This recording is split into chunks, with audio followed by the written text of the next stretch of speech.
Get it cracking. Let's go ahead and get it cracking. So you guys know Tyrese was married. He is divorced, and he was married to Samantha Lee, and she did an interview with Harley Initiated. Shout out to you guys because I am about to play this clip, so I want to make sure you guys go ahead and subscribe to their channel and check out the full interview in its entirety. I'm assuring you that you will enjoy it. But we're gonna go ahead and hop into it. The first thing that I'm going to break. So he got a divorce, and it came out that she kind of regretted. She regrets her decision, what it sounds like based off this interview. And that's all that we had to go off of because I believe this is the first time that she's spoken since everything has unfolded. And I thought that would be good because, again, the topic is culture destroying our relationship, because it seemed to be that there was a lot of variables, outside variables, that was influencing her decision, as we'll say. And we'll build up to it as I play the clips. So hit the like button. Also, make sure you subscribe to the channel. Let's go ahead and break this down. The first point that I want to discuss is the people that speak to you in the most emotional moments. So I'm going to go ahead and play this clip.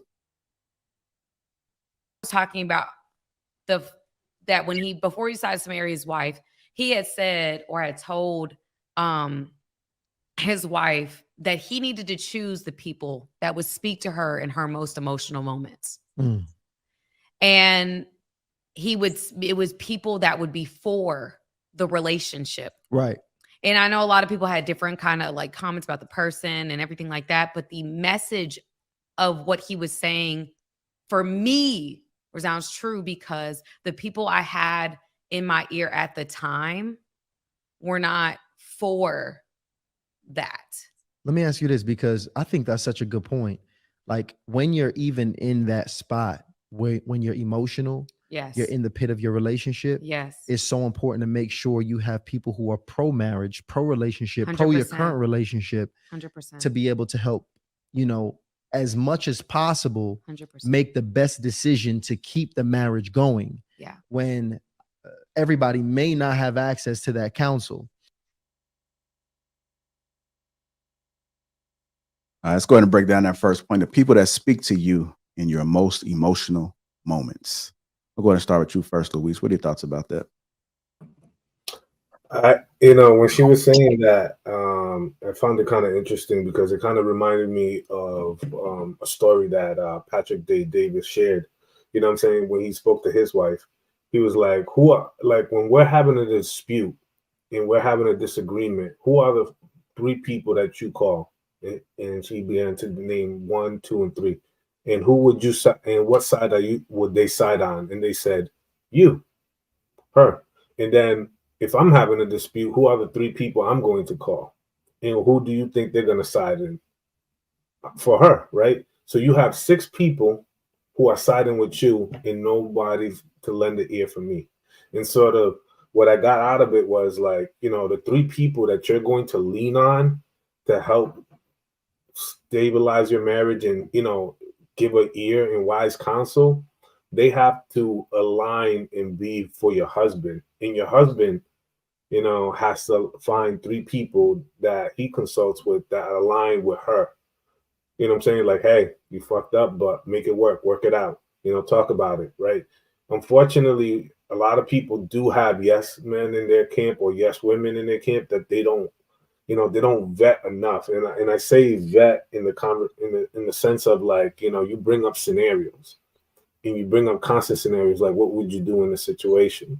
And you kind of get to pick their brain and kind of see how their evolving thinking has gone through, right? How to break down a scenario. For her case, unfortunately, she didn't have the best of counsel in her corner to encourage her to work on their marriage or, find other ways to circumvent any issues or turmoil that they may be going through.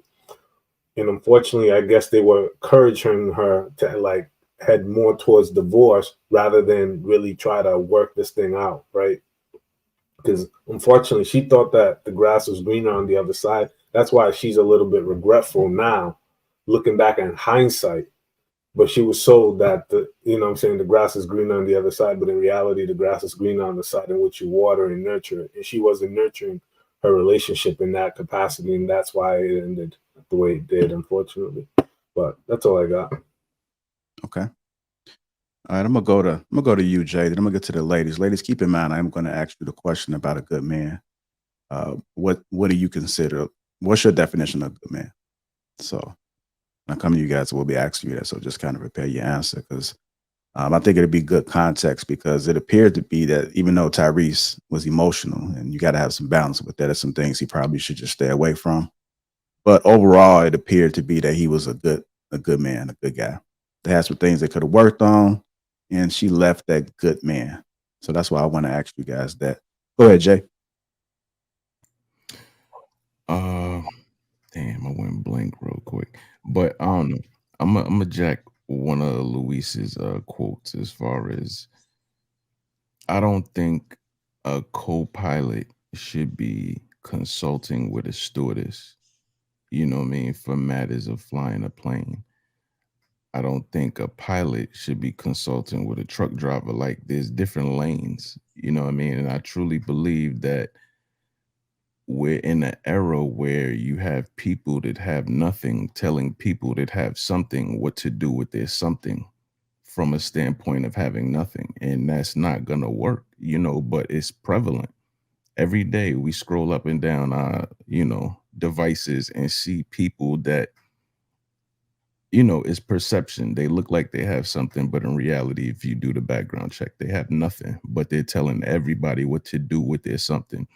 You have to have a circle around you that you're gonna be able to consult with, knowing that they're not gonna be somebody that's just trying to throw a grenade in your marriage because they have nothing and they want you to be with them. Misery loves company. That statement will be here to the end of time because it's reality. And some people don't know how to be in misery alone. So their perspective is different. So you need to be around somebody that can give you some insight on, okay, when I feel like all is lost and I still want to be with this person, I know that this has to work.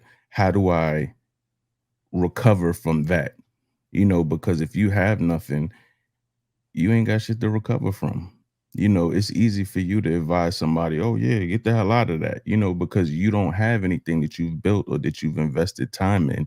So it's easy for somebody to say that, so I think and like with the video, she's implying that there was peer pressure, that the people around her were, advising her to get out. And you got to surround yourself with people that have something to lose because they're not going to be quick, to advise you to just leave that investment.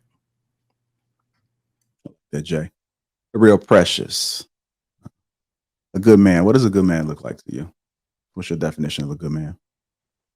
A good man. To me, a good man, one has a leader that he follows. That's important because if I'm going to follow him, then I need to know that he is being led and he can follow. He has discipline.